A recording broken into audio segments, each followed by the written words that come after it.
Coming up on this week's show, one of Britain's oldest software companies gets sold. I Go Commando, remastered. And we hear about the worst bug in video game history with John Bird. This week's show is brought to you by EP250.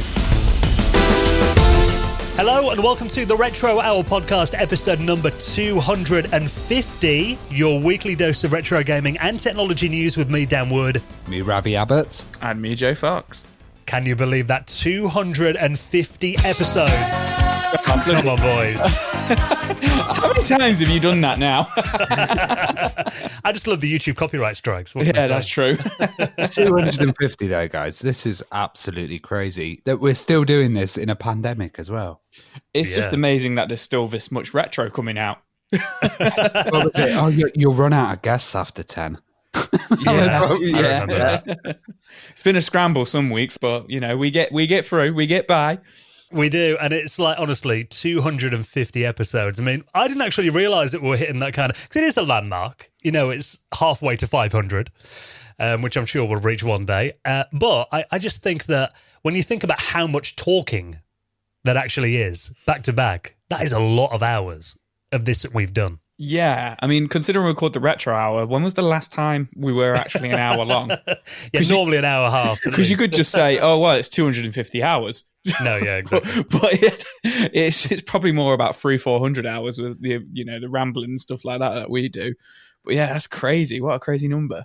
And nearly every episode we've had a guest as well, which is absolutely mad. You know, that's a huge range of people throughout the video game industry, and successful and not that successful, and so many different stories to success and so many different paths as well. But we've also noticed so many similar patterns happening, you know, a lot with development, a lot how people were influenced by other computers. It's really been an interesting journey. We're not going to stop. And this week, I mean, we are going to be joined by someone who's going to tell a story that you probably haven't heard before, because it's something that could have actually completely hampered the launch of one of our favourite retro systems, the Sega Dreamcast. And this is, I mean, we've titled the show, The Worst Video Game Bug in History. And we're going to be joined by John Bird, who was actually the Director of Development Technology at Sega of America. And he's got a fascinating story to tell. So get yourself a nice cool or a hot drink and enjoy the chat that's coming up with John. I mean, we do a little bit of a preamble, but essentially we let him go because this story is just so incredible that it needs to be told in its entirety. And, you know, John's like absolutely fantastic. He's founded Gigantic Software, which is a huge company at the moment. Do you like the pun? Also, he was the senior engineer at the 3DO company. So, you know, we want to get him on in the future to talk about M2. And he's just got so much knowledge and so much industry interest. This is absolutely fantastic. And he's going to tell us all about the Dreamcast launch and what went wrong behind the scenes. I can't believe that I've got one of these in my sound effects bank and I was too slow with it. Oh, man. Poor Stan's got one of those in his sound effects bank. To be fair, I've got it as well, but I don't know which one it is. You need a mobile one for when you're cracking bad jokes. Well, actually, Ravi's done something that, I'll be honest, I never want to do. But you've actually gone back and listened to some of our earliest episodes to kind of see how far we've come in this journey. Yeah, so we sound amazingly slick and hyper at the moment. No, we don't. But don't big it up too listening much. to the first episode was really interesting because you can kind of tell a bit that we're quite nervous. And, you know, we get a lot of listeners as well that say, oh, Joe, Joe's the new guy, isn't he? But actually, he was on episode 3. Come on. Yeah, I didn't realize it was that early, but yeah, Ravi sent a comment over the other week, which was only from a year ago, and it was like, "Oh, that Joe guy, he's too enthusiastic. Get rid of him." And I was just like, "Oh man!" I and agree. It was like, that was and me. Then it was like 2019. I was like, "Yo, wait, how long have I been on this show?" And it was going on about I was the new guy. I was like, "Oh." You and your bloody cheeriness. I know. Oh, man. Well, let's have a listen back to how do we have to? stunted we were back then. Here we go. Hello and welcome to the Retro Hour, a brand new weekly podcast hosted by me, Dan Wood, and Ravi Abbott. Hello. Ravi. How are you doing? Good. Now, we're going to be here every week talking about all things retro gaming and technology. And you can get the podcast every week off iTunes, on SoundCloud, and from the website, theretrohour.com. Now, we thought we'd start this podcast up because we've been on YouTube for a couple of years now, haven't we, Ravi? Yeah, kind of doing Amiga stuff mainly, but also a few general big retro videos as well. But we thought we'd go back to roots and do a good old-fashioned, old-school audio podcast. Oh, nothing beats radio. Now, what we're going to be doing every week is talking about stuff that's kind of retro gaming and retro technology related, but we've looked around. There is quite a lot of retro gaming podcasts. However, most of them have kind of got a bit of an American bias on them, I think. Yeah, and they kind of tend to be Nintendo when they're in America, very Nintendo focused. All NES, isn't it? Yeah. So we thought we'd do this podcast with a bit more of a European and, in particular, UK slant stuff that was big over here that necessarily wasn't all that big in America. Stuff like the Amiga and the 8-bit home computers as well. Yeah, the kind of Ataris as well. Even though that was popular in America, there was a bit of a European scene. My name's Dan Wood. I'm Ravi Abbott. And this week we are joined by Joe Fox. Hello, Joe. Hello, Dan. Thank you for having me today. Hey, Now, Joe. Joe's been a mate of mine for years now, and we often have retro gaming nights, and I have been known to have the odd rage quit when Joe beats me at games. Yeah, the odd scranny, that happens almost every week. We had a road trip to the Winter Warmer. We did, didn't we? We did, yeah, the first time I met Ravi. You won't shake him off now. Yeah, that's it. How right I was. Can't get rid of Ravi. Oh man, I noticed that I said my name really fast. I was like, "This is Ravi Abbott." Just to get it over and done with. you know what? I thought you two sounded fantastic. Interestingly, Dan sounded really young. I don't know what was going on there. This show's aged me a hell of a lot. Well, I was looking back at the actual news that we had on the first episode, and it's really interesting to see, actually. So the stories that we were covering were the Dreamcast 2 trending on Facebook. Can you believe that? How many times has that happened during the 5 years of doing the show almost? I'm sure we'd mention that every 6 months. Oh, Dreamcast 2, it's definitely going to happen. It's really relevant to today's show, actually. And another story was the Amiga Vampire 2 FPGA. So that had just been announced, and now actually we've seen that as a whole standalone system. And the Coleco console. I love the fact that was in our show notes on the first episode. Yeah, the Coleco console, which we all know was a disaster. And there's books being written about it. Check out Smoke and Mirrors at the moment. And also Final Fantasy VII. So the Final Fantasy VII remake. And we all know that happened. That only just happened though. So when was this? Like 5 years ago? And now coming up on 5 years. I completed Final Fantasy VII Remake during the lockdown as a brand new game. So that's crazy that like we were talking about these things and like, the Dreamcast 2, that's coming next month. I'm joking. Yeah, definitely. With the Coleco add-on. The Coleco add-on. Like, it's crazy. That's insane. Like, I wonder if in another 250 episodes time, in 5 years time, we'll look back at today's news and just be like, oh yeah, that still hasn't happened. Do you think they would have cracked N64 emulation? Actually, I think that time. Maybe. Well, guys, here's to another 250 episodes. And me sounding even older. Sorry. This is the retro hour. Well, let's get into some up-to-date news. Now, actually, this is, obviously, it's never up-to-date on this show. We cover retro stuff, but we do talk about remasters of video games. And actually, speaking of games that you've been playing in lockdown, Joe. Yeah, so we spotted the story last week, but we didn't have time for it. So Commandos 2, which is an awesome, kind of like real-time strategy game, back from the early 2000s, a game I absolutely loved on PC, is coming to the Switch, which I was super excited about. That when we were talking about it last week, I found out it's just come out on Xbox One as well a couple of months ago. So I actually been playing that all week and really, really, really enjoying it, but really, really struggling with it. But yeah, it's coming to the Switch. I think it's coming out in November 22nd or something like that. It's a interesting game, Commandos, because it's like an isometric real-time tactics game, but it was at a fixed position. So it kind of looked like a lot of the art was like hand-drawn. And I'll tell you what, it was always hard, wasn't it? It always a real tough game. I've actually contacted the guys, Pyro Studios, and I'd really love to get them on because they were a Spanish developer, which was quite rare back then. And they created, if you think about it, it was a really kind of it seemed very British, didn't it, Commandos? Yeah, you know what? I mean, I say I've been playing it all week. I've played it about 3 times for an hour at a time, and I'm doing terribly. I'm only on the 2nd mission, but yeah, absolutely, it's the whole kind of like vibe of it. Obviously, you play as British commandos in the game as well. I mean, some American ones and stuff, but the British ones tend to stand out. And their accents as well. Yeah, all the narration and all the story in the game as well. It's all, British actors, and then all the kind of the black and white footage used in between episodes and stuff is all British as well. So I was shocked when you said last week you'd reached out to them to find out that they were a Spanish studio. I was like, oh, wow.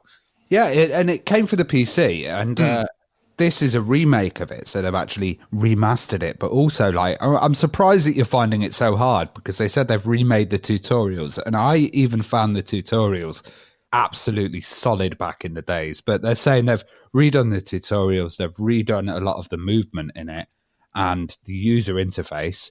But they've also, interestingly, they've removed extreme political symbols, because it was very much, you'd have Nazi symbols there, you'd have all of the kind of war stuff all out there on a plate. It was very realistic. And then, do you remember the other ones like Men of Courage and Strike Force and Destination Berlin?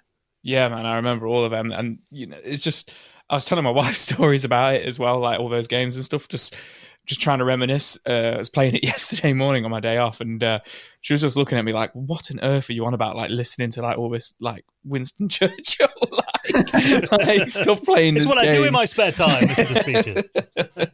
But yeah, man, excited to see this on the Switch. The controls on the Xbox One have been a bit difficult. I'm not going to lie to you, but obviously it's because it's an old PC game. But we'll see how the Switch holds up as well when it comes out. Wait till you get on those levels when you're on the boat and you've got to drive the boat. Yeah, but then you'll be complaining. The Switch is just becoming like the home of like these retro games, really, isn't it? If you want it on a modern platform, I think it's the best platform for those kind of classics. Oh yeah, and I'm hoping that we're going to see the whole Commandos range on there, because these were really cool titles, and they were very like not multiplayer. They were very solo kind of playing, and as Joe said, really hard. And once you cracked that level and you kind of got through there, you felt a real satisfaction with Commandos. Yeah, definitely. They've got like a sense of isolation about them as well. Yeah, because you're a lone commando. Not isolation, but immersion, like with them as well. Like you just, I don't know, like yesterday I was playing it, and then before I knew it, hours had gone by and I still hadn't blown up this bloody tank.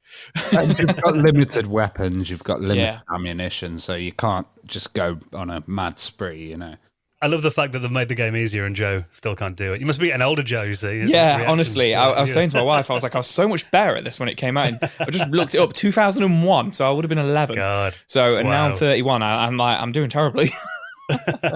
It's interesting because it was a budget release when it actually came out, and now it seems to be like a main release. So, it must have gathered huge momentum. Well, speaking of budget games, let's talk about a company that were the kings of the budget games back in the 80s and 90s. One of the longest standing British software companies, Codemasters, has been sold to, of course, Take-Two, who seem to be buying up everything recently. And Codemasters, they were founded in 1986. They are one of the longest surviving British software companies, and they've been sold for $1 billion. It's really interesting because, like, if you look at all the different British companies that were out there, they had like Rare, and they were taken by Microsoft. They had Eidos as well, which was bought by Square Enix. DMA, which is now also Take-Two, and then turned into Rockstar North. So, it's really interesting having these kind of companies bought up. And it seems in this COVID time, a lot of people are doing trading with companies, and studios are moving all over the place, really. But what I'm worried about is, having an independent company surviving for that long, it's quite rare.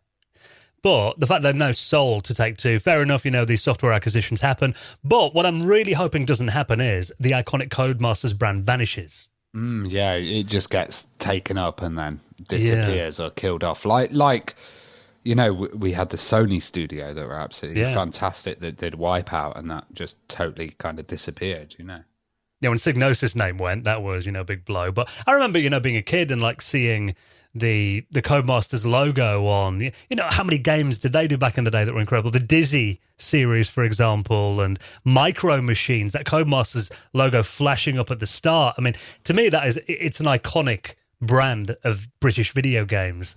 And I'm just hoping that's not going to be something that goes away. Yeah, they had a great crossover as well. So they really got into the PlayStation, and that was one of the companies that kind of, you know, they did the PlayStation music, Colin McRae Rally, awesome titles. But also, interestingly, Joe was telling me that Dizzy, Fast Food Dizzy, which is one of their titles, is actually getting packed with the Switch, right? Yeah, I've not read into it too much, but something I read earlier on Nintendo Life was that a certain version of the Switch is going to be packed with the remake of Fast Food Dizzy, which is, you know, it says it's a new Dizzy game, but when you actually look at it, it isn't actually a new Dizzy game. It's a remake of the 1989 Fast Food Dizzy. But yeah, it's coming packaged with the Switch, so I'm assuming it's going to be on. It's not going to be a physical game or anything, but it'll be on certain versions of the Switch. Which I don't know if that's coming off the back of this, you know, with Codemasters being sold and stuff. But it was interesting to see that it's still quite relevant, because I think, like, I'm not, you know, Codemasters are, oh yeah, Micro Machines and Dizzy and stuff can't be worth that much, but then it's sold for $1 billion. You're like, okay, maybe it's a lot more relevant than I thought.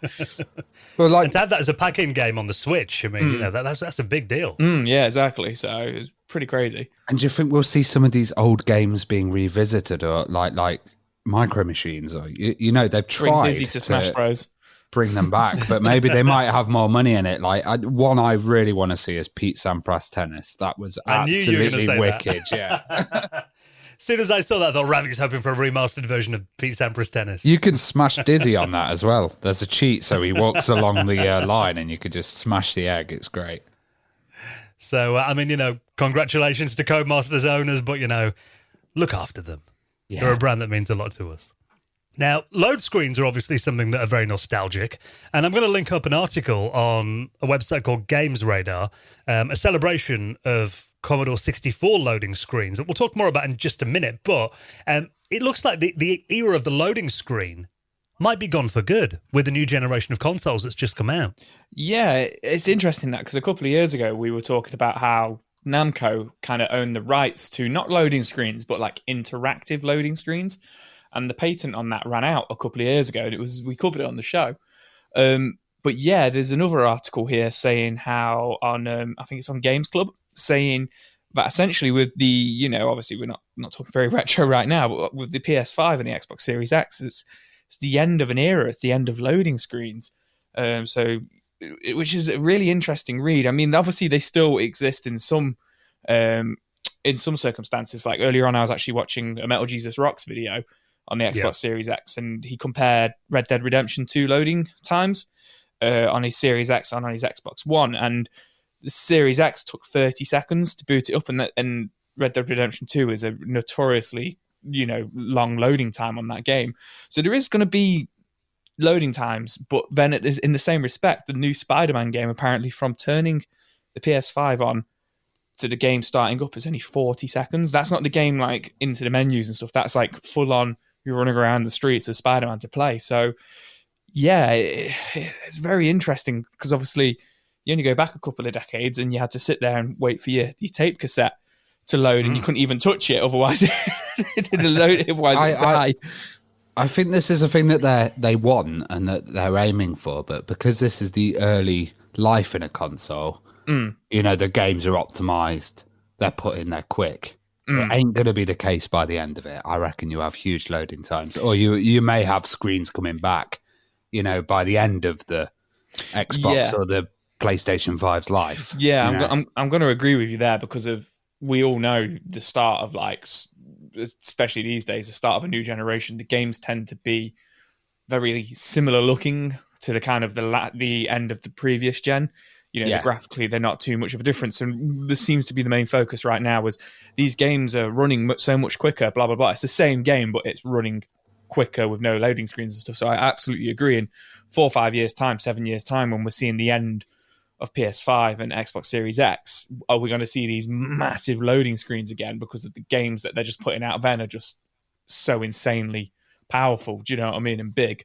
We just don't know. So I don't think it is the end of loading screens. But right now, with modern gaming, we're probably going to see much, much shorter ones. But, even looking at this article on Games Radar about Commodore 64 loading screens, and I remember, loading games from tape, and you'd always get the, when the game was uncompressing, you get the flickery kind of borders around the game.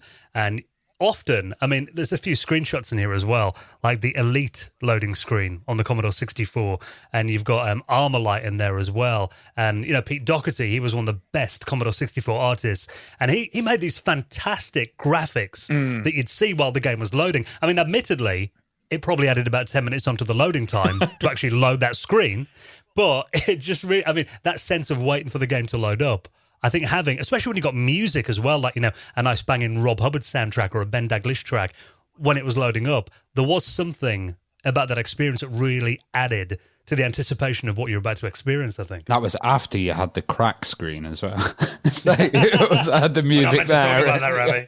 Right, I'll ignore that. I think you're completely right. Even, just thinking now, like, not even once again sort of retro, but not retro, the PS2 GTA games, they had really long load times, but just the famous like San Andreas music and stuff like that, like, I hope it isn't the end of those little moments and stuff. Like, yes, it's cool. Like, I was watching it and I was like, oh my God, my life's so hectic at the moment. I need to buy an Xbox Series X so I can get more gaming in because there's no load screens and stuff. But then, like, when we sit here and we talk about it, it's like, yeah, no, there's something nostalgic about it.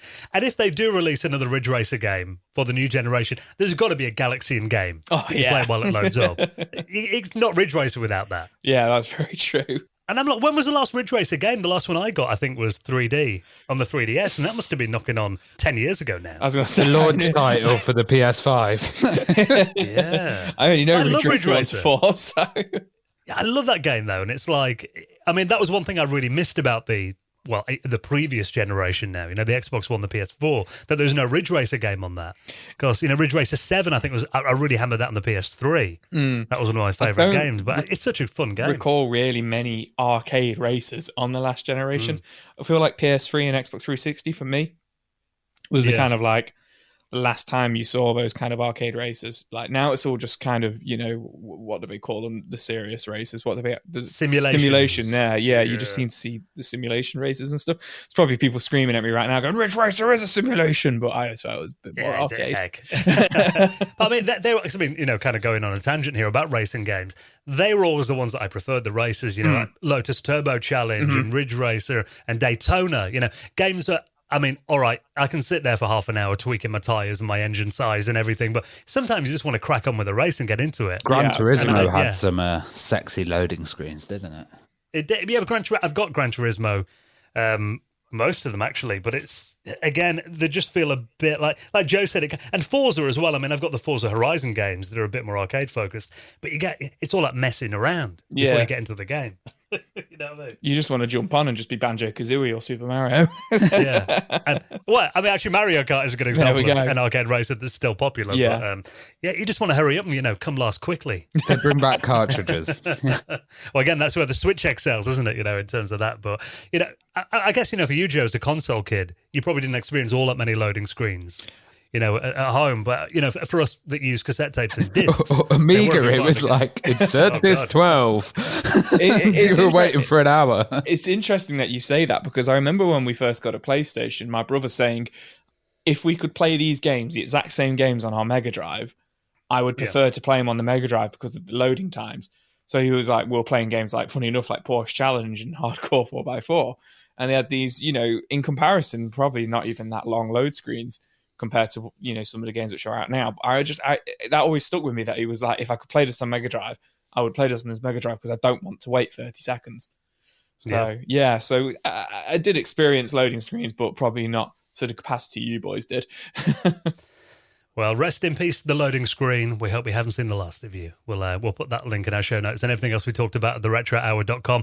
Talking about classic cartridge machines, the last big one, of course, before the Switch, the N64. Now, there's been a really interesting story that's actually been kind of broken by a good friend of this show, our good mate Metal Jesus Rocks, who's done this video about the this kickstarted HDMI-ready Nintendo 64. And it turns out that it's maybe not all that it seemed.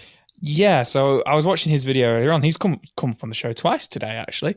But yeah, we love him. Yeah, we do love him. We do love him, old Jason. And yeah, he did a review of the Warrior 64, which is a Kickstarter which has been backed, which is essentially like you say, it's a HD ready N64. So from what I understand, it's a custom controller, very similar to the Hori controller, custom shell, but with original N64 innards. So I'm not 100% about that, but I'm fairly certain what that means is they're taking apart the old N64s to make these, to put into these shells, and then they have HDMI cables. But essentially, from what I understand, is they listed them as Ultra HDMI mods. And they reached out to Metal Jesus and gave him one early and said, can you review it for us?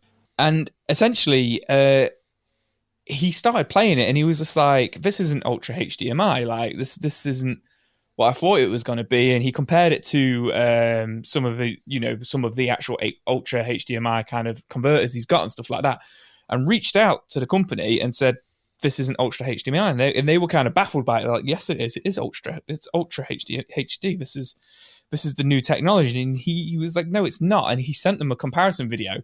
And essentially, what it turned out was they didn't realize Ultra HD was an actual thing. And they thought they'd coined like the name Ultra HD. Right. It's weird. I was looking at it because they say Ultra HDMI, which means it's a HDMI cable, but it's not like UHD, which is 2K. Yeah. But there seems to be a mod, so Ultra HDMI mod, that's already out there. Yeah, that's good, and that is what they were kind of claiming that they had on board until he not proved realizing, it wasn't. Yeah, not realizing that that was a thing. Essentially, yeah, so, essentially, yeah, and also it looks. You ever seen Buck Rogers? The first series, it looks like the enemies, the Cylons. This console does. I mean, it is a bit sharper and a bit nicer than normal N64 because obviously it's being played on HD, but there's still some blurring and stuff like that, which the N64 was kind of, famous for with its blurry graphics. But yeah, I think in the video he says that they've kind of turned around and said that they are going to now do an Ultra HDMI mod. Like now they know what it is. But that's going to be another product that they're selling, so they're not kind of rectifying this or anything. He does point out that the console itself is a very nice looking console, really nice controller and stuff like that, but it's just not quite what they said it was because they didn't realize what it was essentially. Well, it's a Kickstarter here, and they've got 316 backers as we speak, and they've hit 31k, so they've actually been pledged. Yeah, it's really weird. It seems to be in Hong Kong dollars as well. Oh, okay, that's interesting. So I'm clueless about what the conversion is as well. But you can get a DIY kit where you're actually doing it, fixing it up yourself, or you can get the console package, and that's 1,163 Hong Kong dollars, which is 150 American dollars. Ah, okay. Which isn't bad. Yeah. I mean, what's an N64 in decent condition with a controller go for now? From Kex in the UK, about £100. So, and if you want one of the nice, pad as well. Yeah, that's with a pad. But if you want one of the nice kind of clear see-through ones, a little bit more. So it's not a daft price because what's that going to be, about 120 quid? So probably about 150 quid with shipping and stuff. And you get the HDMI out on here. And okay, admittedly, it might not give you this best possible 2K image. But we're talking the N64 here. Yeah. And I would never play that system on a flat screen TV anyway. Yeah. To me, that only looks good on a CRT. Yeah. Also, please tell me that he swapped cables whilst doing it. If he'd kind of maybe use the original cable and then maybe swap one, there might have been a huge difference, because I know with a lot of these Chinese products, they tend to send cheaper cables. Can you imagine? Right? I'm not too sure about that, but can you imagine it turned out that there was just something wrong with the one that he's got? Just the cable, yeah. Yeah, and he's gone out there and done this video to his million subscribers. I'm sure he's tried different ones, he's very thorough with these things. But yeah, back to Dan's point, you get the nice, it's not a Hori controller, but it looks like the Hori controllers, where it looks a little bit more like a PS1 controller.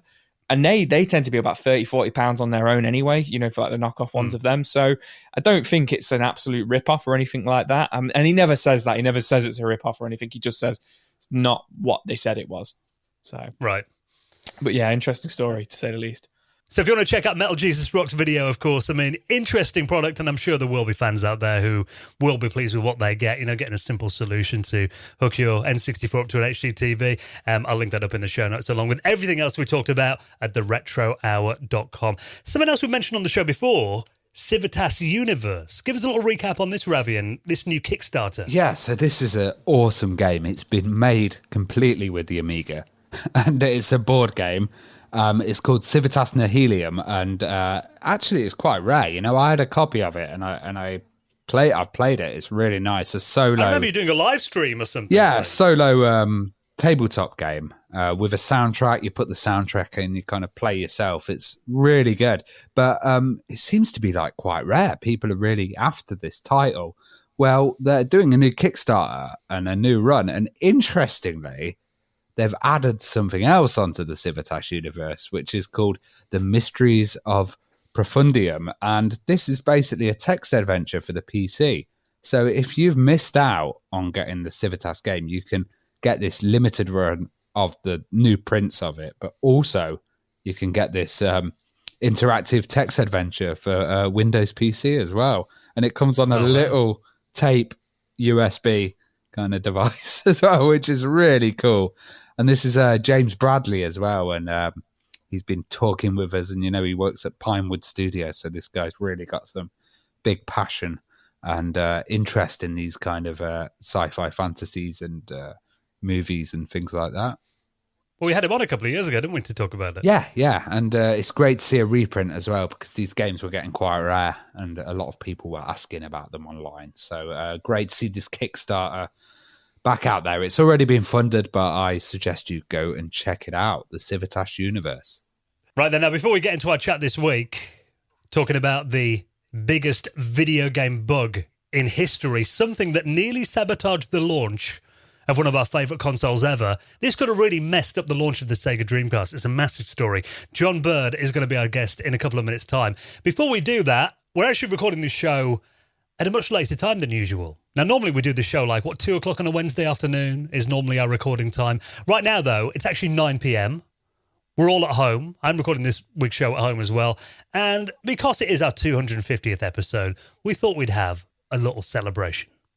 What are you drinking, Ravi? I got a delivery this morning of Beer 52, and I'm a huge fan of the kind of German beers and the Pilsners, the more light beers. That's what I like. And I've already gone through 2 Pilsners already. It's just fantastic. I thought, 250 episode, why not kind of enjoy it?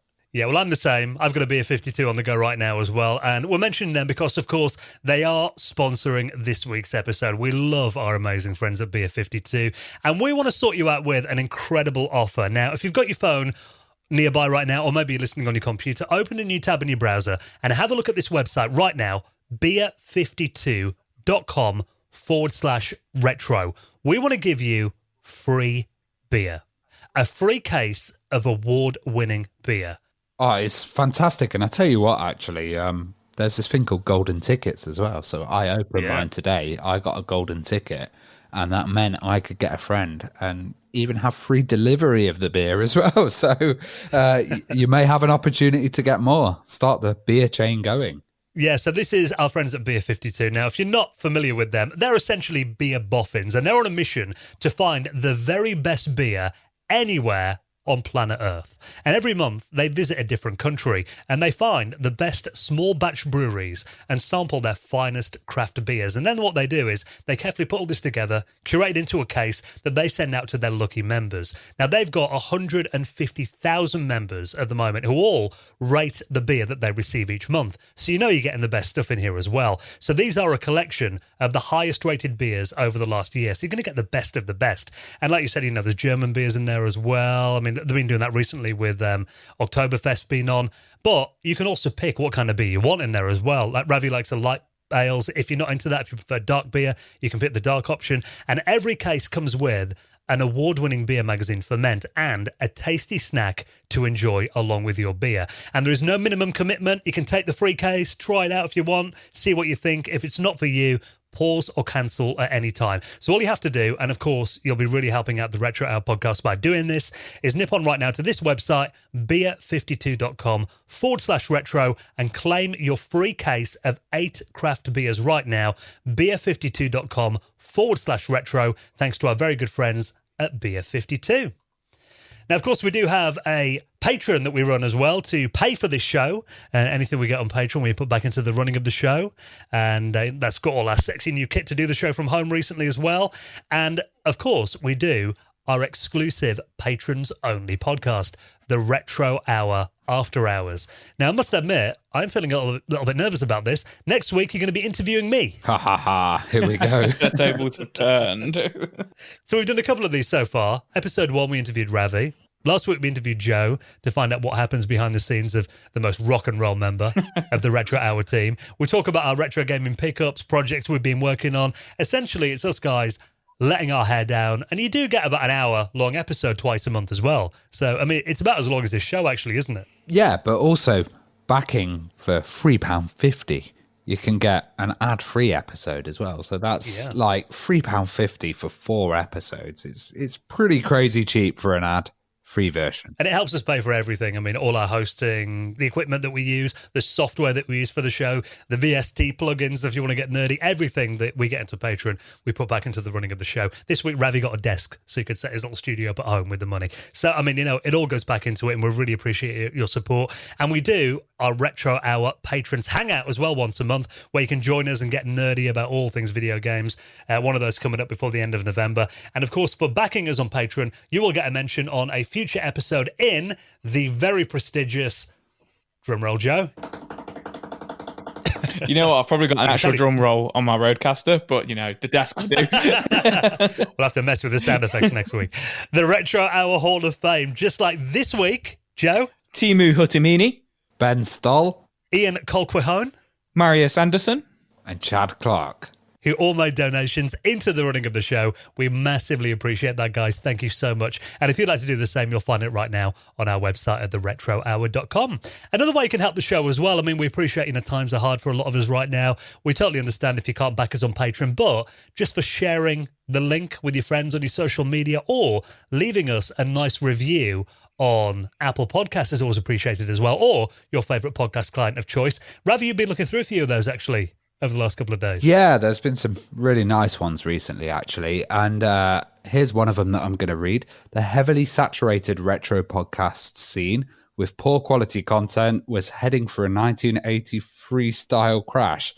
Step in Ravi and Dan, who with their slick format and their even slicker presenting voices saved UK podcasting. Good stuff, guys.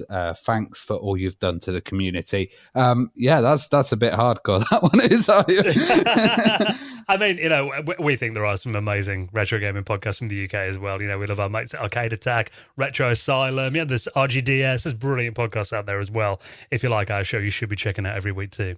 And I love this one from Matt Beef, who commented as well. He said, a must for all retro gamers. He discovered it by accident, and then he pulled his Amiga 500 from the loft, went looking for a bit of information, started on episode 1 at the end of July this year, and now he's caught up by the end of October.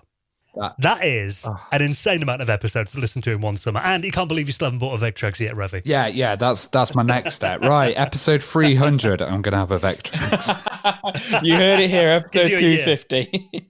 So listen, we really appreciate your reviews, really appreciate your donations. Any way you can help out the show, give us a retweet, tag your friends in our Facebook post. It all helps get the word out there, get us into that podcast chart. So listen, we really appreciate that, guys. And now to celebrate our 250th episode, let's get the story of the worst video game bug in video game history with this week's special guest, John Bird, next on the Retro Hour podcast.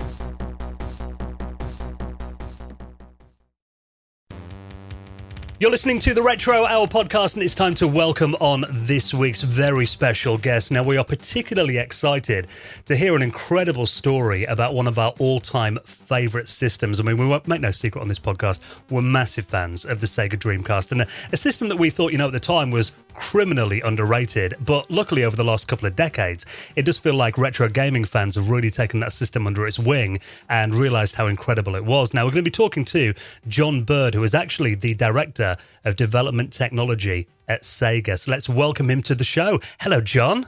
Hello. Thank you so much for having me on. It's a great honor to be part of, I think it's your 250th podcast. Yeah. Did I get that right? Oh, That is a my lot of talking. gosh. That's incredible. Yeah.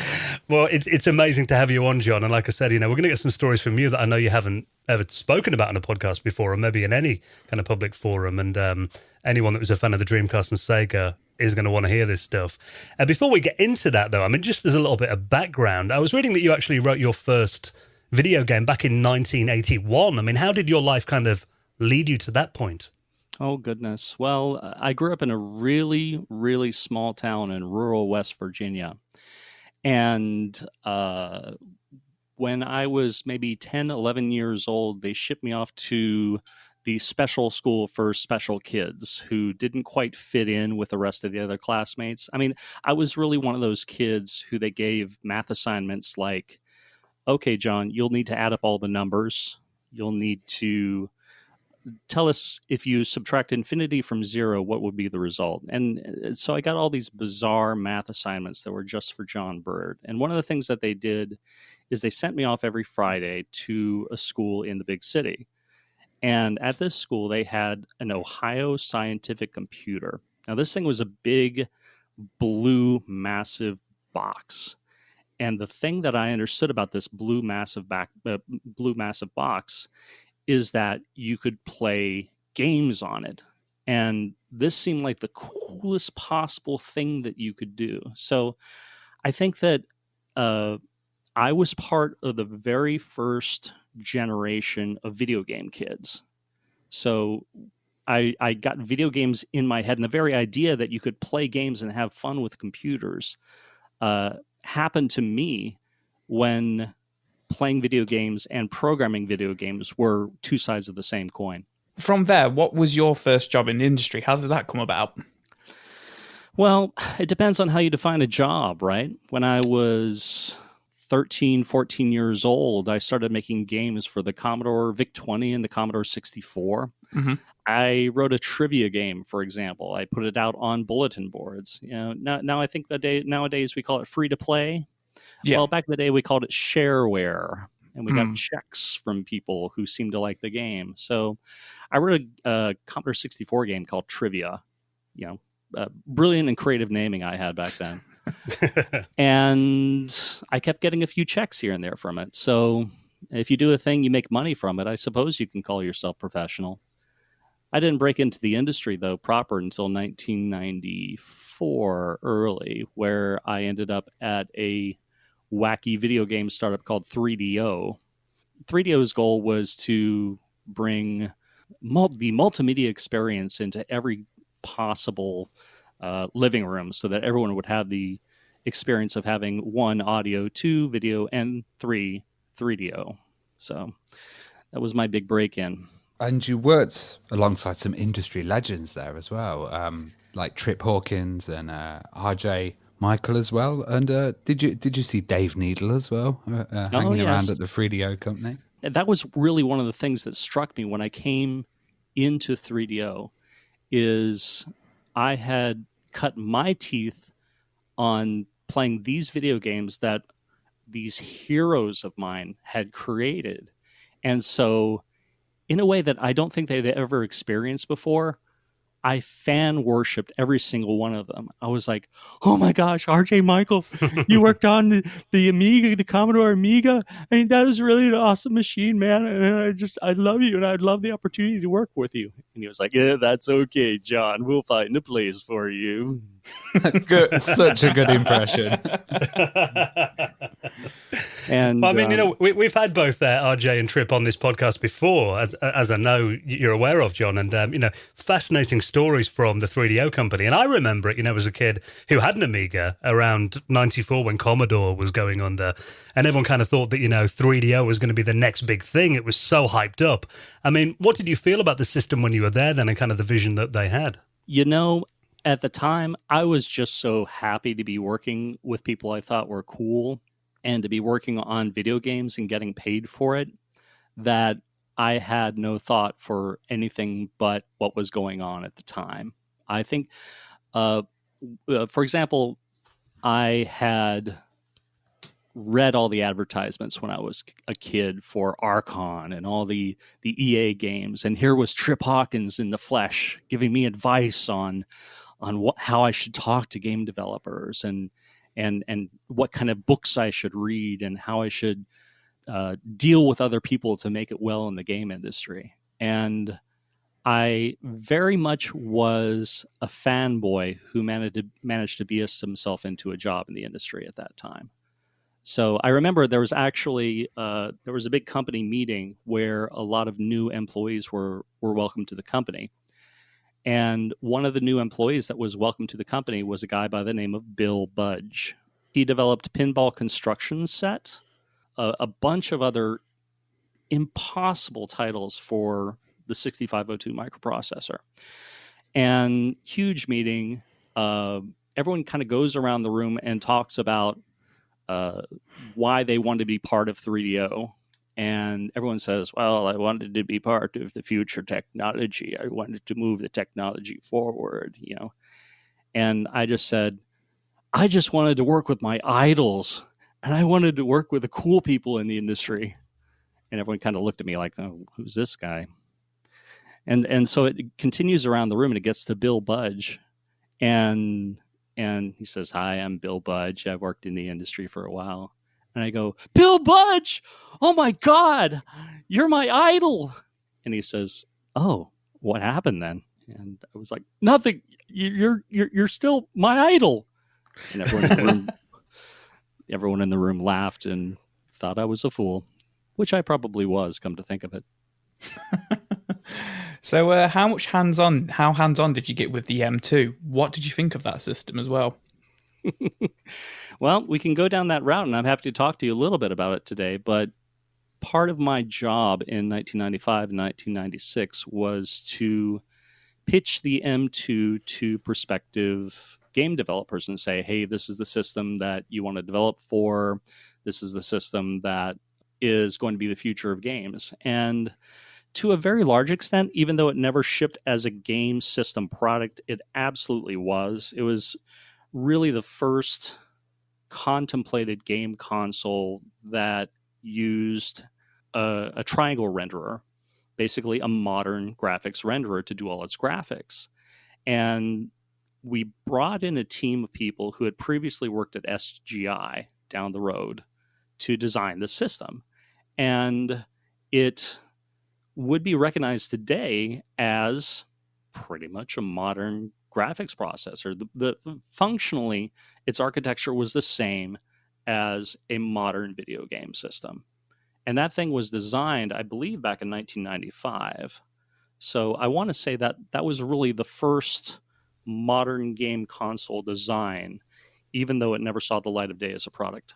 But come back and ask me to tell you some more M2 stories the next time we do an interview, because I have, because there's a bit of intrigue that happened over those M2 demos that I think would be very good storytelling, and I think actually would be a little surprising. It described both why M2 happened and why it didn't happen. So I think M2 is its own ball of wax, and that'll be a good long half an hour discussion. So, John, we've got you on really to talk about Sega, because we can hear that you've worked with some fantastic companies, and we've got to get you on again to talk about the M2 and a few more detailed things. But you have a story that's never been heard before about Sega, and especially the Dreamcast. So we'd love to hear about, you joining Sega and what really happened with the Dreamcast. So thanks for asking me about that. I'm going to tell a bit of history that I don't think everyone has heard in its entirety. Specifically, it was the time that I was baptized in fire in the worst possible video gaming bug that ever happened. And you guys have never heard about it. Nobody's ever heard about it because we did a really good job of keeping it secret. And to be honest, part of the reason you've never heard about it is because I and the other people involved did a really good job of keeping it quiet at the time. And the fact that we kept it quiet was actually maybe the most important part of the story. A lot of the companies that were involved at the time aren't anymore. They don't exist. And so the story I'm going to tell you is the worst video game bug of all time. So I want to start by talking a little bit about the Dreamcast launch itself. So the Dreamcast in 1999, the company spent over $100 million in 1999 dollars to try to tell the world about this new video game console. My team was responsible for developer technical support. So we dealt with all the companies in North America, making sure that they had all the answers to their questions, they had all the development kits, they had all the technology they needed to make games for the Sega Dreamcast. One of the things that I remember about this launch was just how much San Francisco was overcome with marketing and announcements and media buzz. There was nothing else on the television at the time other than Sega is coming out with a new game console they're calling the Dreamcast. And there were parties all over the city to get rock stars and rappers and everybody else interested in this game console. And I remember being shuttled back and forth between the office and several Tony bars in San Francisco in these huge limos filled to the brim with liquor cabinets. And there was such a media buzz created at the time that it was difficult to turn on the TV or even do anything in the game industry without hearing about this specific buzz. And so there was implicitly a lot of pressure on us tech guys, of which I'm one, to actually deliver a functioning game system. So one of the things my team was responsible for at the time was some of the parts of the SDK, the technology that was used by all the game developers to build a game. And one of my favorite parts of the Sega Dreamcast was the AKA chip. Now, that was the sound system that was built into the Dreamcast. And unheard of at the time, one of the things that AKA could do is it could play back simultaneously 64 channels of sampled audio. So the idea that you could play back that number of simultaneous samples and create a soundscape that rich, nobody had ever heard of that before. I mean, by far the biggest limit, and you had to buy a special sound card to do it at the time, was around 16 voices. So the fact that you had so many sound voices available was a big deal then. At the time, actually, a lot of game developers used MIDI, which is standard for representing game music, to do their music playback. But at the time, one of the things the Dreamcast did is to make sure that all games had digital music in them, the same stuff that you'll listen to on your iPhones nowadays. So it was my job to make sure that all these game systems were able to ship using game developers and game development code from the United States. And so our team had that level of responsibility. So it was a few days after launch, I think, that I remember there was this blonde guy from the marketing department. I didn't hang out with marketing too much. You know, my team was mostly heads down and writing code and solving bugs. Guy passes me and says to me, "So, John, I got a call from one of my journalists, and they say they're having a problem with their Dreamcast." And I'm like, "Oh?" And he says, "Yeah, they're playing the game Ready to Rumble, and they play it for 20 or 30 minutes, and the game crashes." And I don't think too much about it. I'm like, "Well, let's get him another copy. Maybe the copy's scratched," something like that. Then 4 or 5 hours later, somebody else in marketing says, "Oh, have you heard about this journalist? He's having trouble playing a game." I said, yeah, I'm aware of it. We'll get him a new copy." He's like, "No, it's somebody else having a similar problem." Hasty meeting gets called. All the exec staff is there. Do we have a problem with these games that are part of the Sega launch team? And so one of the things that became clear from that meeting, and as the meeting went on, my stomach sunk lower and lower and lower, that there was a problem with some of the launch titles where they would play fine on a Sega Dreamcast for maybe 20, maybe 30 minutes, maybe an hour, and then they would freeze solid. Now, I'm going to remind you guys, there's $100 million trying to make this game system be as awesome as possible. And everybody in the room is looking at me and the other technical people in the room saying, what's going on? And I knew about as much as you guys do right now about what was going on. We tested the games before launch. We made sure they worked. One of the things that became clear from this meeting is that the game audio would stutter, and then the game itself would freeze. It only happened on games that were made for the North American market. It only happened, in this particular case, on some games from the company Midway. We'll talk about Midway in a minute. And it only happened on games that used that 64-channel audio driver that my team was responsible for that could play back simultaneously 64 channels of audio. So I left that meeting realizing that I probably wasn't going to be eating at home that night, or possibly the night thereafter, probably the night thereafter. We stayed late that night. We did some diagnosis on some local Dreamcasts, and we weren't able to replicate the problem. I'd like to talk a little bit, if I could, about video game system bugs and the nature of bugs when you're building a game. When you look on YouTube, you see a bunch of videos for things like glitches and bugs, and you see videos of guys walking through walls or characters jumping up through heaven and flying through space or something like that. Those can be called glitches or bugs, but those problems usually for a programmer have obvious and clear solutions. This happens, you write code to detect the condition, and you fix it. Much scarier are the kinds of bugs that actually cause the entire game to stop. Those are, at least from the perspective of companies that make game consoles, those are things that should never happen. And when I say should never happen, I mean that in capital letters. There's a huge team inside every video game console developer that works to make sure that you never see anything like that.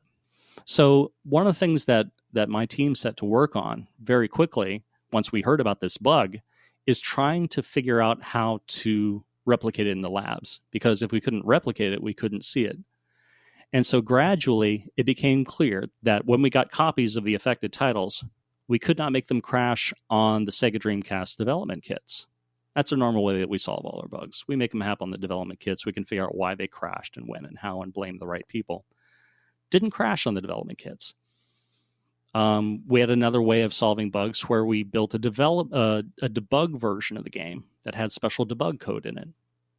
The Midway games didn't crash on those either. The crash only happened on Dreamcasts that were shipped to the United States. And inside the Dreamcasts themselves, there was a special port that was intended for doing debugging, but all the US Dreamcasts had covered that port with a bit of epoxy, so people couldn't reverse engineer the games that way. So we couldn't get in that way. And that was what I knew when I went to bed that night. I knew that we had a crash bug, we had a showstopper bug, and all I knew about it is that it couldn't be debugged. So that was, I think, maybe 3 or 4 days after the launch of the Sega Dreamcast. The next day, yet again, another hands-on meeting. I drag my ass in there. I'm tired, I'm bleary. And it becomes clear that the next thing that we need to do, because all signs point to this being a problem in the audio driver that one of my teams was responsible for developing. And so we need to get on site with the guys who made the game and the guy who wrote the audio driver. And we need to figure out what's the source of this bug, what's causing all these Dreamcasts to crash. So I call up one of the guys actually, who worked on the Audio 64 driver. And for the purposes of this discussion, I'm going to call him Jason. So Jason and I call him, he's all bleary in the morning. He's like, what's going on? I say, I need you to meet me right now at the San Francisco airport. And he's like, I don't have a car. I'm like, okay, that's fine. I'm going to drive up and get you. So I drove up all the way to Marin. I picked him up in a car, and he kind of wanders out of his house wearing his pajama bottoms and some slippers and a coat thrown over that. And I say, thanks for coming. We're going to take a little ride to San Francisco airport and we're going to go to San Diego. He says, okay. So I drive directly to the airport. I buy a couple tickets and we're on the next flight to San Diego. So we're going to San Diego because in San Diego, there's a bit of Midway down there called Midway San Diego. And so this team was responsible for developing a bunch of arcade hits and additionally several games that were launch titles for the Sega Dreamcast, right? They did Hydro Thunder and Ready to Rumble and a bunch of stuff like that. And so we got there. It was plumb in the middle of the night. I remember taking him to a random drugstore and saying, you can buy anything you need for this trip. I want to make you comfortable, but you may be here for a little while as we figure out what this bug is. And he said, okay. He bought a handful of toothpaste and toothbrushes and stuff like that. We slept for 4 hours and we went to the offices of Midway San Diego. So the Midway San Diego team, at the time it was called Pod 5. There were 5 pods in Midway San Diego. And actually, as it turns out, a Pod 5 with an exclamation mark in it is the cheat code for a lot of Midway games that were developed at the time. So you might try and if you have a copy of Ready to Rumble, you might try entering pod space 5 exclamation mark. And that'll unlock all the characters in the game. Anyway, we went to go visit Pod 5 because these were the guys who developed one of the Crashy titles. And so we set up a war room to try to figure out the source of this bug. One of the producers on the game was a guy named Brian. And he said, I asked him, have you seen this bug in person? He's like, yeah. My friend has this Dreamcast that manifests this problem a great deal. I was like, yeah, I need to see it. So he brings it in and we put it on the table in the center of this war room we've created. And sure enough, when we put in a copy of Ready to Rumble, boot it up, play it for 20, 30 minutes, slowly the audio would start to lag and then the game would freeze solid. And so while this is going on, I'm thinking of all these tens and hundreds of millions of dollars that are put into marketing this thing. And I've got all these visions, these horrors of press suddenly coming out saying, Sega Dreamcast launch a failure, system buggy, system cannot be played for more than 20 minutes without a crash. So I went into a mode where I stopped sleeping so much and just focused, as many good programmers might, just on solving this one bug. So we didn't have much of a lead except for this one Dreamcast that seemed to manifest this bug more frequently than others.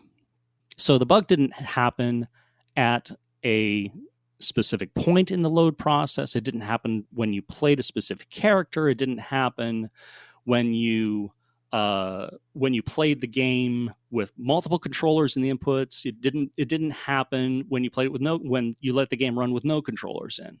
There was no rhyme or reason to it. The crash just happened.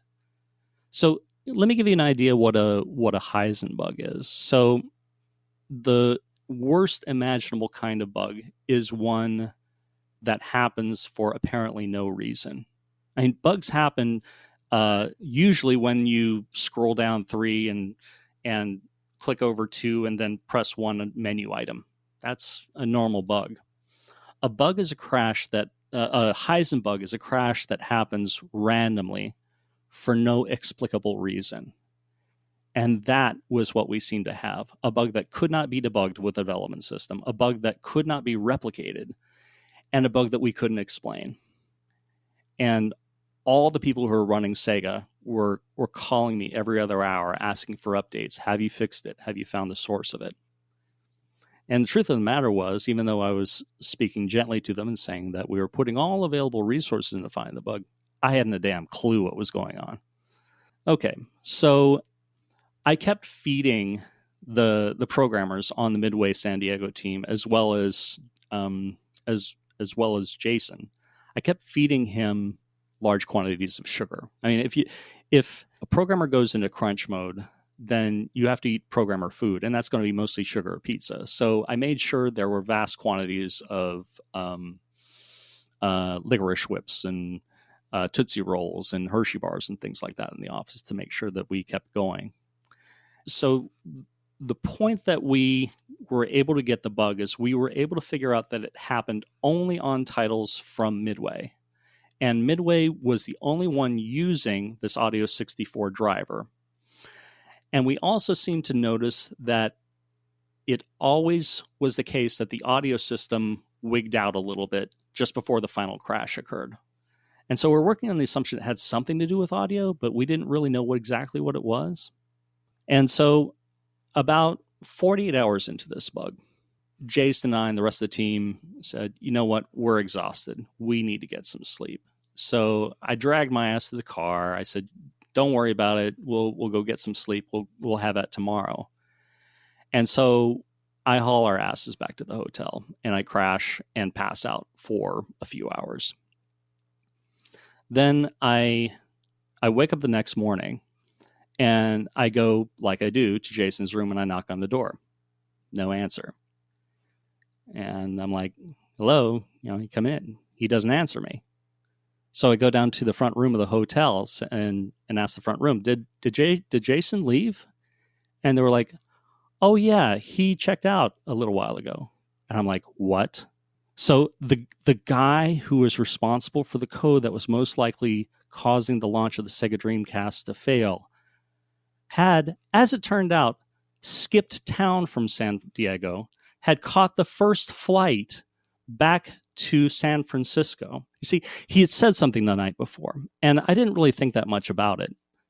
I didn't realize what he was trying to tell me at the time. He said, well, I know this bug is important, but I've got a vacation scheduled, and I'm going to be taking a vacation to Mardi Gras in Louisiana, and I'm going to be there with some dancing girls and having a really good time. And I laughed him off. I was like, yeah, I know. We all really want to take a vacation right now.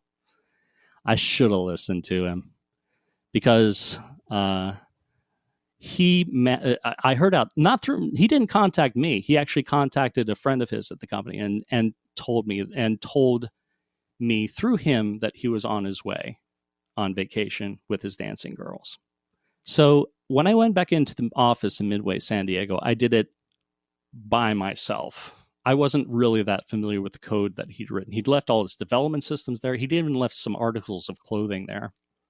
So it was basically everyone at Midway San Diego looking at John Bird saying, okay, can we fix this bug? And I nodded politely and I said, yep, we'll get to work on it. Let's see if we can kill it. So one of the things that you have to do when you're in management, if everyone else is panicking and nervous, you have to appear confident. You have to appear like you know what you're doing. But I have to tell you guys, I was horrified because I realized that I would be the guy who prevented the launch of the Sega Dreamcast if it turned out that I wasn't able to kill this bug.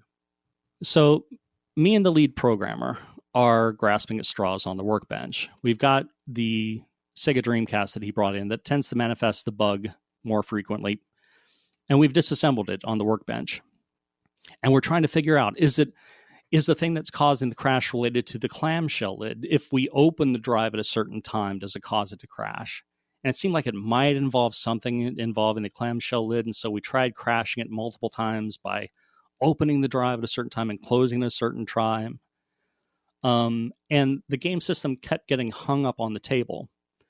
We kept sliding it a little bit back and forth. So at one point, more in frustration than anything else, I did something really stupid that you should never do with electronics. And I removed the modem from the Sega Dreamcast. So Sega Dreamcast came with a modem built in. It was one of their main selling points, is that you could play online games with this thing. First game system that ever came with the ability to connect with the internet. Anyway, I yanked out the modem from the crashy Sega Dreamcast, and the game crashed. I was like, it must be static electricity. It must be something else. So I plugged it back in. I ran the test again. I wasn't able to manifest the crash. And the lead programmer, a brilliant programmer for Ready to Rumble 2, a guy named Terry Bertram, comes over and says, did you get it to crash? And I was like, I only got it to crash because I introduced some static into the bus that the modem lays on. He said, but you got it to crash. And we just kind of sat there and we looked at one another for a little while. And so, grasping at straws, I sat down with him. Were we able to manifest the crash by removing the modem from the Sega Dreamcast? That made no damn sense whatsoever. But in fact, we were able to crash the system relatively repeatedly by removing the Sega Dreamcast modem at a certain point in the game. Now, what the hell would the modem have to do with audio bugs and with audio crashes and with sudden stops? I mean, the games in question don't even use the modem. It was random shots in the dark at that point. But I phoned back to Sega Japan. I talked to a couple of the hardware engineers. I said, I'd like you to take a look at noise possibly occurring on the G2 bus. Okay, I have to be slightly geek here, but hopefully it won't be too geek. The Sega Dreamcast architecture at the time had a couple buses that were designed to handle different kinds of data. There was the G1 bus, and the G1 bus was intended to handle information from the GD-ROM drive. It was basically the optical media that you stored all your games on. But there was also a G2 bus, and on the G2 bus was a connection to kind of the main controller for the system, the Holly GPU, and thence to the Hitachi microprocessor. But on that bus as well was the Yamaha Aka sound chip I told you about earlier, as well as the modem unit. So I wondered, could there be something happening on the G2 bus of the Sega Dreamcast on these specific games relative to the Audio 64 engine that was causing this crash to occur? I got a crash to occur. It could just be because I was putting transients on this bus and trashing everything else on the bus as well. But at the very least, it was a lead. It was at least something other than going from sleeplessness to sugar and back and forth again. So let me, in final, tell you the bug, the source of the bug, and what actually happened behind the scenes that none of you have ever heard about. And it's complicated as a set of dominoes falling over, this crash and what its cause was and what the resolution was. But what was happening is that the sound chip on the Sega Dreamcast, this sound source, it was designed as a general purpose synthesizer. So it was something that was designed for making music for a whole bunch of devices, not just the Dreamcast. And because it was a general purpose synthesizer, it had an input for MIDI. MIDI is, again, this audio standard that lets you connect to synthesizers and things like that. Now, the Dreamcast was never designed to be an audio synthesizer.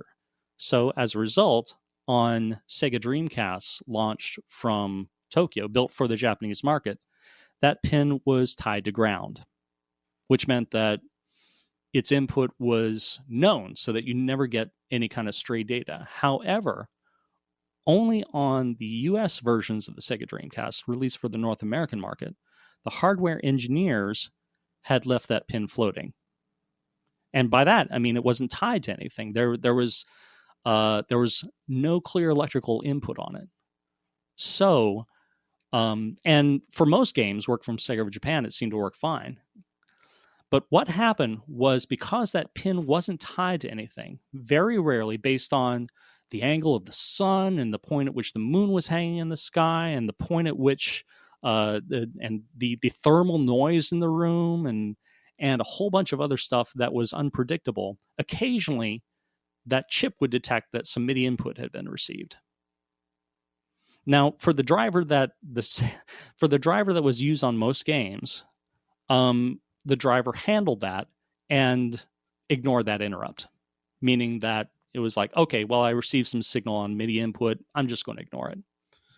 But the US driver, because the system never was intended to have a MIDI input, actually jumped to a random location in memory. And it's true, up until that point, we'd never seen a Sega Dreamcast that actually received MIDI input because there was no MIDI input to receive. So what happened in the final analysis on all these Sega Dreamcasts that were shipped in the North American market and that journalists were playing and that were crashing was that random noise at the quantum level. Now, if Einstein was right, then this noise was fundamentally at a universal level unpredictable. So this was a Heisenbug in the most absolute sense. You could not predict by the definitions of physics when this bug would occur, that you'd receive a spurious input on the MIDI input, and that would trigger an interrupt to occur to the Audio 64 driver. And because the Audio 64 driver hadn't been primed to receive it, the Audio 64 driver would send a jump to random memory, and the Sega Dreamcast would slow down or crash again randomly. One of the truly random factors in modern electronics is a thing called thermal noise. And I guess you guys know that many kinds of electronics perform slightly differently when they're hot, when they're overheated, that they'll break down, that they'll basically the electrical properties of the interconnects between the system components behave differently. And so one of those things that happens again to all electronics is that an element called thermal noise comes into play. You see, those little ones and zeros that jump around inside your computer are never absolute ones or zeros. They're usually 0.99997 or 0.9995.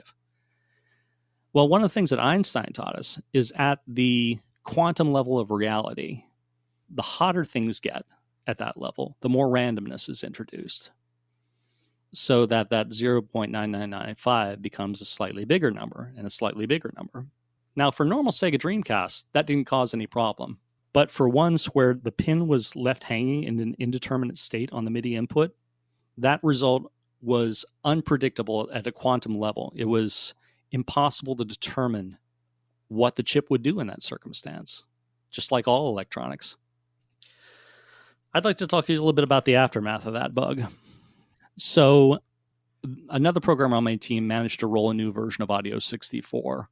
And we mastered it. We shipped it with a couple other improvements. Like we also threw in a fix for the Sega Dreamcast. The Sega Dreamcast, we managed to include a library where the Sega Dreamcast would support VGA output at that point.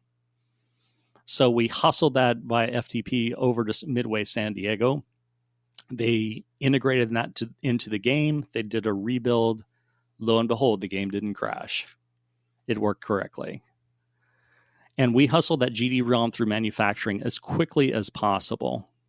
There were some nasty discussions there initially between Sega and Midway. Who was going to deal with all these crashy games out there on the system? But that was resolved amicably at the time. So very, very quietly at that point, Sega and Midway undertook a strategy by which they could recall all the defective discs and bring them back into the fold, as it were, and quietly replace them with corrected discs. So I think at the time, my memory may be a little fuzzy on that, but I think somewhere around 10,000 or 15,000 copies of the Midway games were manufactured. These probably include Hydro Thunder and Ready to Rumble. Possibly they include Mortal Kombat Gold or NFL Blitz 2000, but my memory in that is a little shaky. A bunch of copies of those games escaped into the North American market. And a few customers complained, and we obviously sent them new copies of the games. But for the repressed, corrected copies, those games will have a logo in the top right corner that says Hot New. And that was code to the rest of us that this was the version of the game that had the bug fixes in it. So we made a point of making sure that everybody who brought in a copy and said, this doesn't work right, got a free copy of the upgraded version. And we put calls out to all our retailers saying, we'll trade you out one for one all the copies of the games that you've received. So we did our best.